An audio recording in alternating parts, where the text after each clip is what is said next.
bersama.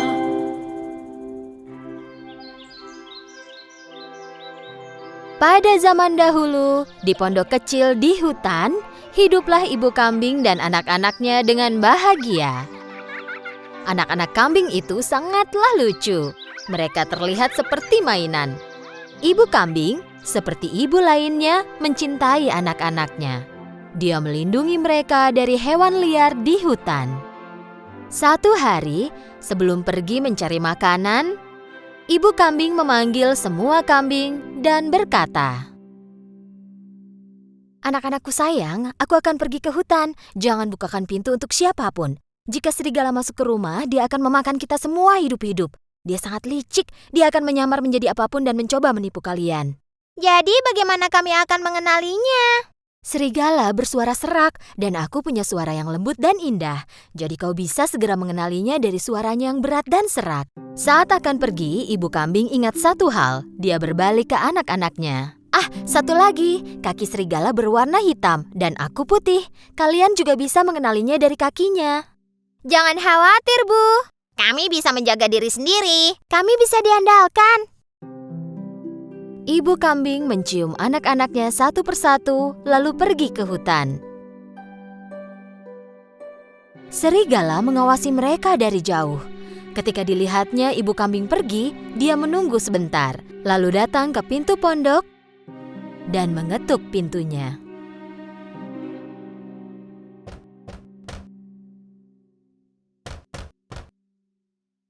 Siapa itu? Anak-anak, buka pintunya. Ibumu di sini. Aku membawakan makanan enak untuk kalian. Tetapi anak-anak kambing langsung mengenali suara serak serigala. Tanpa membuka pintunya, mereka berteriak, Kau bukan ibu kami. Suara ibu kami manis dan lebih indah. Kau adalah serigala. Kau tak bisa menipu kami. Serigala sangat marah karena tak bisa menipu anak-anak kambing. Jadi dia pergi ke toko, membeli kapur besar dan memakannya. Kini suaranya terdengar jadi lebih lembut. Lalu dia kembali ke pondok dan mengetuk pintu lagi. Kali ini, serigala mulai berbicara dengan suara lembut. Anak-anakku, buka pintunya. Ini ibu kalian. Aku bawakan makanan dari hutan untuk kalian. Mendengar suara lembut serigala, anak kambing pikir itu benar-benar ibu mereka. Tepat saat mereka akan membuka pintu, salah seorang dari mereka berteriak, Tunggu! Mari kita periksa kakinya dari bawah pintu.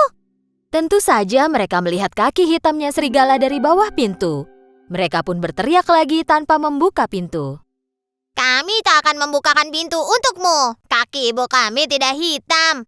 Warnanya putih. Kau pasti serigala. Dengan sangat marah, serigala pun pergi. Kali ini dia pergi ke toko roti. Ketika tukang roti melihat serigala di hadapannya, dia sangat kaget. Aku sekarang vegetarian, jadi aku hanya makan pasta. Boleh ku minta tepung? Serigala keluar dari toko roti dengan sekantung tepung. Saat mendekati pondok, dia membuka kantung dan menuang seluruh tepung ke kakinya. Sekarang kakinya putih semua. Serigala licik itu mengetuk pintu pondok untuk ketiga kalinya. Anak-anakku, buka pintunya. Ini ibu kalian. Aku membawakan makanan untuk kalian dari hutan. Tunjukkan dulu kakimu, jadi kami tahu kalau kau ibu kami. Serigala menunjukkan kakinya yang dilumuri tepung. Saat anak-anak kambing melihat kakinya, mereka percaya bahwa itu ibu mereka, lalu membukakan pintu. Dan apa yang mereka lihat? Serigala berdiri tepat di hadapan mereka. Anak kambing tidak tahu harus berbuat apa. Mereka mulai berlarian, berteriak. Tidak usah lari, akan kutangkap kalian semua.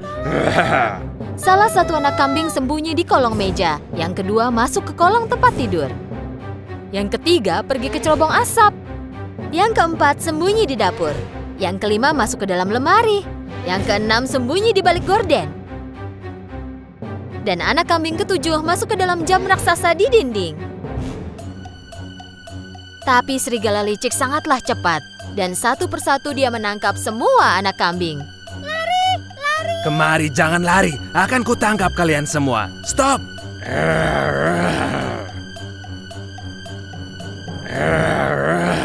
Satu-satunya yang tidak dapat dia temukan adalah kambing yang bersembunyi di dalam jam. Dia sudah kenyang jadi tak meneruskan mencari kambing ketujuh lalu pergi. Ada halaman besar tak jauh dari pondok itu. Serigala berbaring di bawah pohon dan mulai tidur. Dan mendengkur.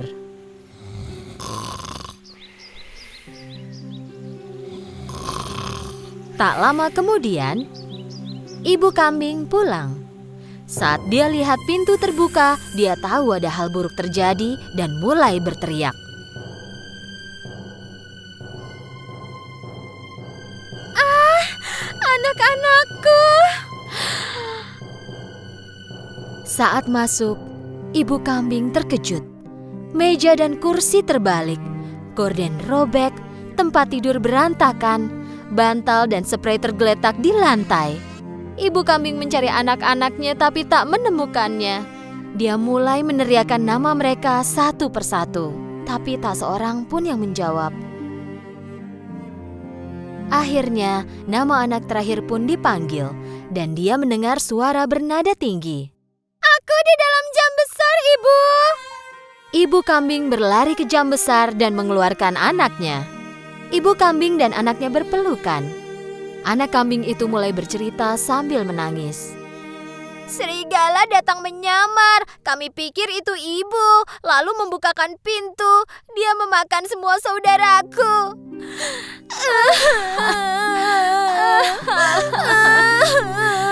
"Anak-anakku." Ibu kambing sangat marah. Dia menangisi anak-anaknya. Dengan satu anak yang tersisa, dia berjalan keluar dan menuju ke halaman. Kemudian mereka melihat serigala tidur di bawah pohon. Serigala mendengkur keras sehingga membuat cabang pohon bergoyang.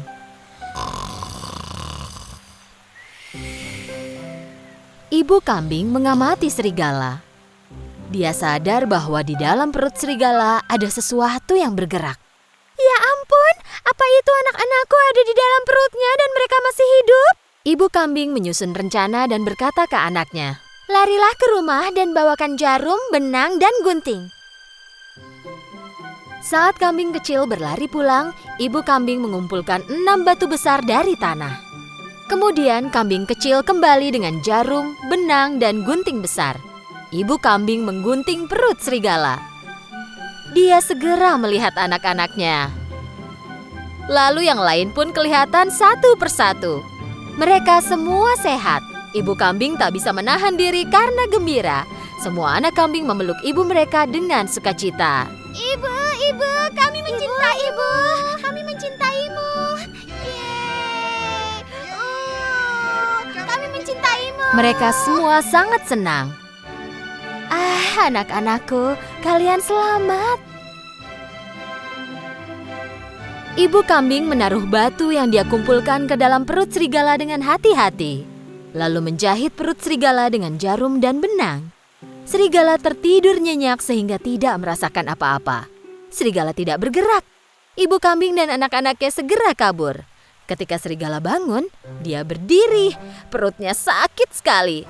Dia pikir mungkin karena dia makan terlalu banyak kambing. Karena perutnya penuh batu, dia jadi sangat haus. Dia menuju ke sungai untuk minum air. Tapi saat berjalan, batu-batu di perutnya saling berbenturan. Perutku terasa berat dan penuh. Seolah-olah semua kambing itu berubah jadi batu. Serigala ingin berlutut dan minum air.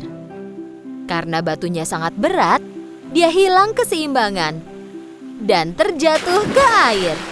Ah, tolong, tolong, aku tenggelam, tolong.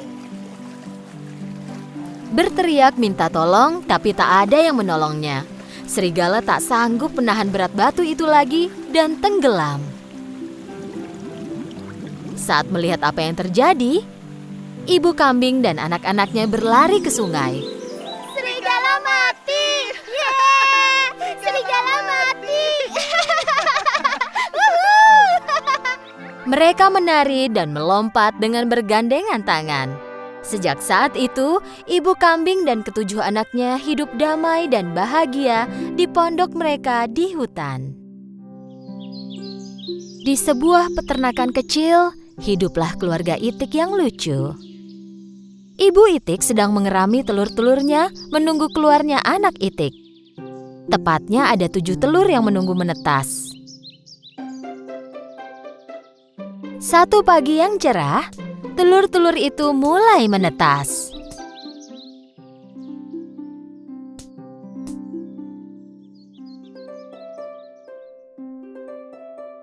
Anak Itik mulai beradaptasi dengan dunia baru. Mereka bersuara dan berjalan mengelilingi ibu Itik. Namun, telur terakhir masih belum menetas dan ibu Itik mulai khawatir. Dia pikir mungkin ada yang salah. Dia memutuskan menunggu sebentar lagi. Dan akhirnya, telur ketujuh dan terakhir pun menetas. Dengan kebingungan, anak Itik malang itu mulai melihat berkeliling. Dia tak tahu bahwa ibu Itik dan saudaranya yang lain lebih kebingungan lagi. Karena Itik ini terlihat unik dan tidak mirip dengan saudara-saudaranya. Badannya lebih lebar dan bulunya berwarna abu-abu dan putih.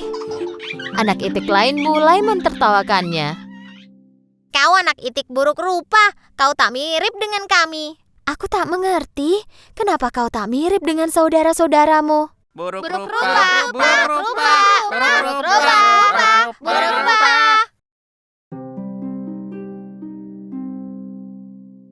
Setelah beberapa waktu, anak Itik itu pun tumbuh besar.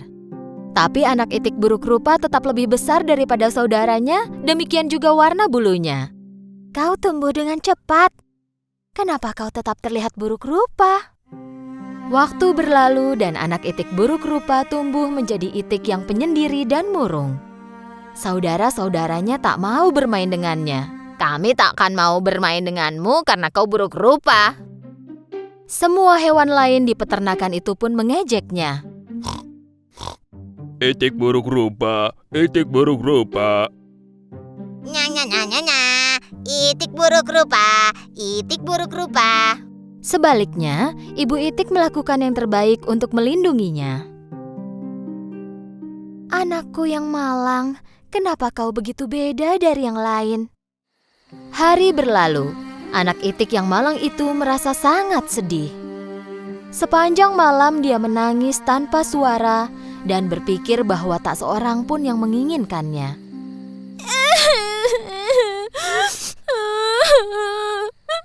Kenapa aku buruk rupa? Kenapa aku tak mirip seperti saudaraku? Satu hari, pemburu mendekati danau dekat tempat tinggal mereka. Pemburu mulai berburu Itik yang mereka lihat. Saat ibu Itik mencari makanan untuk anak-anaknya, dia tertangkap oleh pemburu. Anak Itik buruk rupa tak tahu apa yang terjadi. Dia menunggu ibunya kembali sampai esok paginya.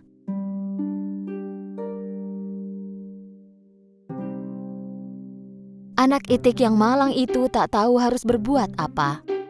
Pertama-tama dia mendatangi anjing, dan anjing itu mengusirnya dengan marah. Pergilah. Tak boleh ada yang melihatku bicara dengan Itik buruk rupa sepertimu. Kemudian Itik buruk rupa mendatangi ayam. Tapi ayam juga mengejeknya. Bahkan aku pun terlihat lebih baik darimu. Bak. Itik buruk rupa sangat sedih. Tak seorang pun menginginkanku di sini. Jika ibuku tak kembali, tak ada alasan lagi untukku tinggal di peternakan ini.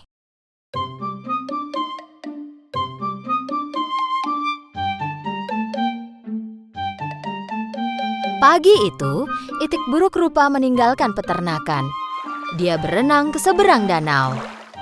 Dia menanyakan pertanyaan yang sama kepada semua hewan yang dia temui di jalan. Apa kau tahu Itik yang mirip denganku? Apa kau tahu Itik yang mirip denganku? Apa kau tahu Itik yang mirip denganku? Dia menerima jawaban yang sama dari mereka semua.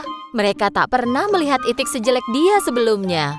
Anak itik yang malang itu memulai perjalanannya dan mencapai danau lain. Dan dia pun menanyakan hal sama ke angsa liar. Kau tak boleh tinggal di sini. Ada pemburu yang berkeliaran. Cepat pergi dari sini. Ayo. Itik buruk rupa mulai bergerak pergi. Tak lama kemudian dia tiba di danau yang lain. Kali ini dia sendirian, tak ada siapapun yang terlihat. Ya, kalau tak ada yang menginginkanku, aku akan sembunyi di sini selamanya.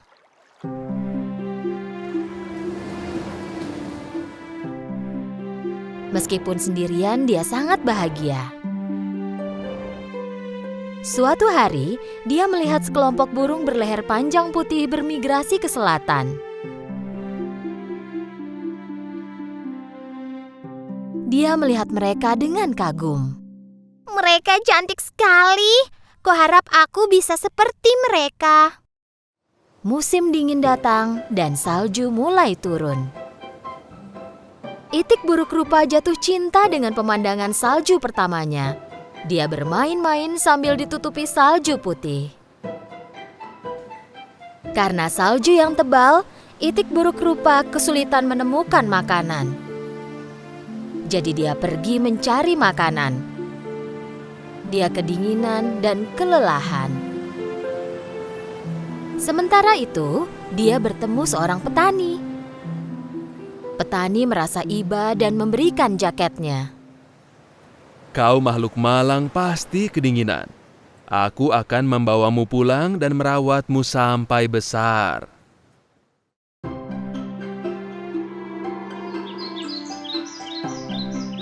Petani menepati janjinya dan merawat anak itik itu. Saat musim semi tiba, itik buruk rupa sudah tumbuh besar. Supaya bisa punya tempat yang luas untuk bergerak, petani meninggalkan itik itu di danau. Kembali sendirian, tak lama itik buruk rupa melihat bayangannya di air. Tapi dia kagum pada apa yang dia lihat. Pertama-tama, dia tak mengenali dirinya sendiri. Dia pikir ada orang lain di belakangnya. Jadi dia melipat sayapnya dan melihat bayangannya pun melakukan hal yang sama. Dia merentangkan lehernya dan bayangannya pun meniru gerakan itu. Saat itu dia tahu bahwa burung luar biasa ini tak lain adalah dirinya sendiri. Oh, aku berubah sekali. Aku terlihat seperti burung yang terbang itu. Aku harus pulang dan menunjukkan diriku. Lalu dia pun pergi. Saat berenang di danau, dia bertemu sekelompok angsa. Karena kini dia adalah kawanan mereka, angsa itu mengajaknya ikut. Itik buruk rupa bepergian dengan sukacita bersama angsa. Seorang anak di tepi danau berteriak kepada temannya saat melihat sekelompok angsa. Hei, lihat angsa muda yang ada di belakang. Itu angsa tercantik yang pernah kulihat. Ya, dari awal dia memang adalah seekor angsa. Dia hanya telur malang yang tercampur bersama telur itik.